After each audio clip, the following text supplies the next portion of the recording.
Hi guys, I'm here today to teach you a lesson about landscaping.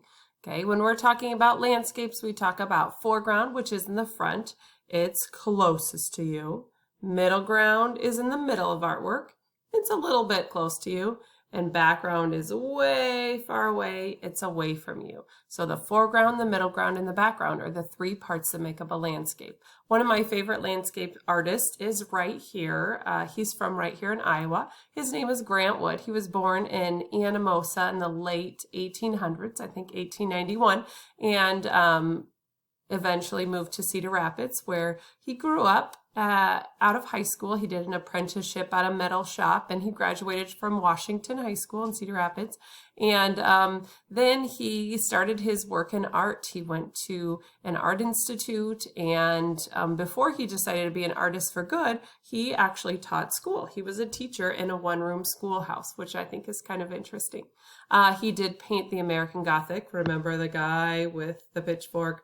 The lady next to him. But that's not our focus today. We're going to be focusing on his landscapes, and that's what he was most well known for. The type of artist that he was considered to be was a regionalist artist. That means he painted things that were around him. Okay, and in the early 1900s, there was a lot of country, a lot of farmland, and so that's how his artworks mostly looked. One of the things he's most well known for is his what I call lollipop trees. They're kind of sticks with a circle on top. Those are his lollipop trees. One of my favorite things about him, and you guys can probably check up on this, is that his artwork was used for the design on the Iowa Quarter, which I think is kind of cool. So as we get started, you guys, we're going to be drawing our landscape, foreground, middle ground, and background. So I kind of got going on this guy. Let me kind of adjust my screen here. And you'll notice that the foreground is in the front. It is biggest. The things in the foreground are biggest. Okay, you can see that I've got some plants growing. I've got a road, and this line separates my foreground from my middle ground. This is my first hill. Okay, then in the next area, which is kind of in the middle of the picture, those things are kind of close to us, right? I made another hill back behind. The houses are kind of medium size. The trees, remember I talked about those lollipop trees? Those are kind of medium size. And then we move on to the background. In the background, the things are really teeny tiny, like this little tiny house back here. Okay, so do you have to do your design just like me? No, not at all. This is just kind of to get you started. Okay, so let's see if I can get a little area here ready to, whoopsies, I got lots of art supplies around me, ready to get started. So as we get started at the bottom of our artwork, we're going to start with our foreground. Okay, so the foreground is probably going to be the biggest area. So we're going to draw our line kind of across here. In fact, I'm going to go ahead and use a marker to make sure you guys can see it a little more carefully. So that hill is closest to us. The next one is our middle ground. It's kind of close to us. There might even be a couple hills in the middle ground. And then you'll notice as we get further away, the land kind of starts to flatten. This is our background. It's really far from us. Okay. If you are wanting to know how to draw a road, let me show you how to get started. We're going to start kind of at the top of this hill and go down and out, down and out. Okay, so we're working our way back. And then, you know, when you go over a hill and go back down, then you'll come back up at a slightly different area. So it's getting a little bit smaller, and my road is going to get smaller and smaller. Okay, so you can joot, joot, joot, joot. Okay, then I'm going to, like I said, I would probably do this mostly in pencil. Then I'll work my way up. I can add crops down here. I can add fence down there. I can add a house really close in the front. Then I can add some details in the middle ground and then some details in the background. What I chose to do on my first artwork I showed you was I made a big sun in the background. But there are other ways to do this. Something that you can choose to do instead is just to draw the sun up here. Or maybe it's a cloudy day, maybe it's a rainy day. You can make that decision. So then, friends, when I'm done with my drawing, I'll outline it with maybe a permanent marker if you have one and your parents say it's okay. Then I'll move on to some crayon work. Okay, so the little things, I always say things that are smaller than your thumb should get some crayons. And the crayons are going to resist, let's see, what color do I want to use here? We'll make some crops, kind of this dark green. They're going to resist when you paint on top of them, okay, because they're kind of wax-based and it resists the paint, which I think is kind of fun to use. So make sure that you're a careful colorer when you're filling in those spots. And now I'm going to show you the fun part, I think, which is the painting.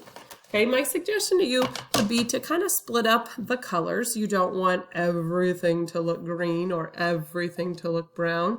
Okay, this is kind of a fun thing we can do too. We can mix some colors together. So my paint set's a little bit messy, but it'll be able to show you. So if I want to take my brown and add it in here, I can pull some of this brown out, but I don't really want it to be the same color as I have the road. So maybe I'll choose to add, once I've washed my brush, some orange to this area. See if it can make my brown soil a little different color. And if you don't have watercolors, feel free to go ahead and just color everything in with your crayons or your markers. That will turn out very nice too.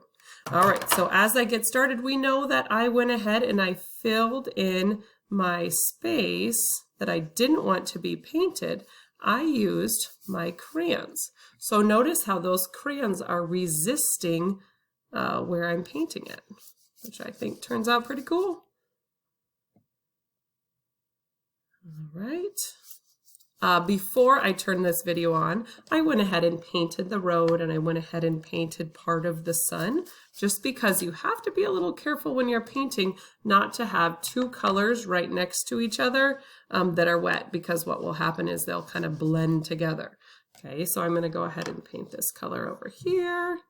Now I know the little tiny crops that are behind here, back here, this is a different hill, so I don't want to use the same color for that hill. Let's see, maybe I'll use some orangey color over this. And if you say, oh man, that looks a little too dark, what should I do now? You can always go back and add kind of another color on top, another color to it. Let's add a little yellow to that and see what happens. Looks a little more like a golden field, doesn't it? I would make sure that as your artwork is trying to dry, you just kind of leave it alone. You don't want to pick it up and move it around. These trees are going to be growing out here in the grass and the pasture. And remember, I colored them with crayons, so it's super easy just to paint right over them. We'll go ahead and give some grass to the rest of the hill. You want to be a little conscious of which hills kind of belong to which, because it kind of brings it all together. Now, oopsies, look what happened there. My color kind of mixed together. So if I were doing this at home, I would kind of bump around to make sure that it had a chance to dry. Okay, I really am looking forward to hearing how these turn out for you guys. You can even add some more color in the sky. Maybe you want it to be multicolor, maybe you want the background to be blue, or maybe you want it to be kind of like the other one where the sun was a lot smaller. But by the time that you get finished with this artwork, there really shouldn't be much white left unless you colored it with crayons. I hope you enjoyed our lesson today on Grant Wood and creating landscapes. I hope you guys are all doing well. Thanks for creating with me.